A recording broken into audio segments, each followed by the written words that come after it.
شب سرد و سنگین بود.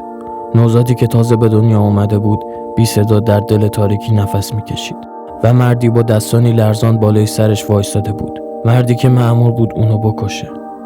اون نوزاد قرار نبود زنده بمونه، چون پیشگویی شده بود که روزی تخت پادشاهی رو واژگون میکنه. اون نوزاد اسمش کوروش بود. سالها پیش از اون شب آستیاک پادشاه ماد خوابی دید. خوابی که توش نوش مثل سیلابی سراسر سرزمینش رو در خودش فرو بردید. پیشگویان خواب رو اینچنین تعبیر کردن که این کودک روزی تاج رو از سر آستیاک برمی‌داد.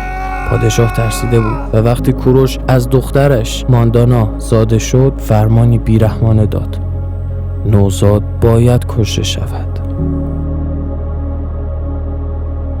اما سرنوشت راه خودش رو رفت. سربازی که مأمور قتل بود دلش هیچ جوره رضا نشد، پس کودک رو به چوپانی سپرد تا سرنوشت براش تصمیم بگیره. و کوروش نه در کاخ بلکه در دل کوهستان میان خاک، باد و گله ها بزرگ شد. سالها گذشت.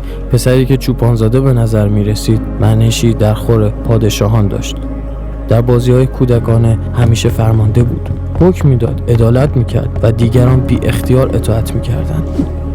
سالها گذشت تا روزی که حقیقت فاش شد. کوروش به دربار آورده شد و آستیاک با چشمانی پر از ترس فهمید دشمن آینده‌اش زنده است. اما برای کشتن کوروش خیلی دیر شده بود. پس بهترین راه این بود که کوروش رو به سرزمین پدریش بفرسته تا از خطر طغیان کوروش حدالامکان جلوگیری کنه.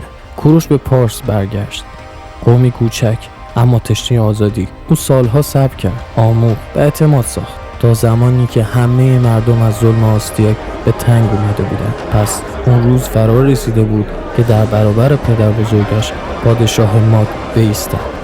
جنگی درگه، سپاهیان ماد یک به یک به کوروش پیوستند و آستیاک بی آنکه کشته شود سقوط کرد. کوروش پیروز شد اما انتقام نگرفت. اون نخستین درس پادشاهیش رو همانجا داد: قدرت بدون عدالت دوام ندارد. از آن روز نام کوروش چون پیک خوشخبر همه جای جهان پیچید. او سرزمین ها را یکی یکی فتح کرد، نه فقط با شمشیر، با احترام، با عدالت، با انسان دوستی. وقتی که به بابل رسید، شهری که همه ازش میترسیدن، دروازه ها بدون جنگ باز شد. کوروش وارد شهر شد، نه به عنوان ویرانگر بلکه به عنوان رهایی بخش. اون معابد رو حفظ کرد، خدایان مردم رو محترم شمرد و اسیران رو آزاد کرد. و اون زمان چیزی نوشت که هنوز پس از قرنها زنده است: فرمانی برای آزادی انسانها. کوروش بزرگترین امپراتوری زمان خودش رو بنا کرد، اما هیچ وقت خودش رو شاه جهان نمی نامید. اون معتقد بود که خدمتگزار مردمه.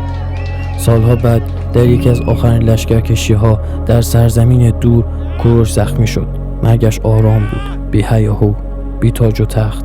پادشاهی که با پیشگویی مرگ آغاز شد با افسانه جاودانگی پایان یافت و امروز نه از کاخهایش چیزی مانده، نه از شمشیرهایش.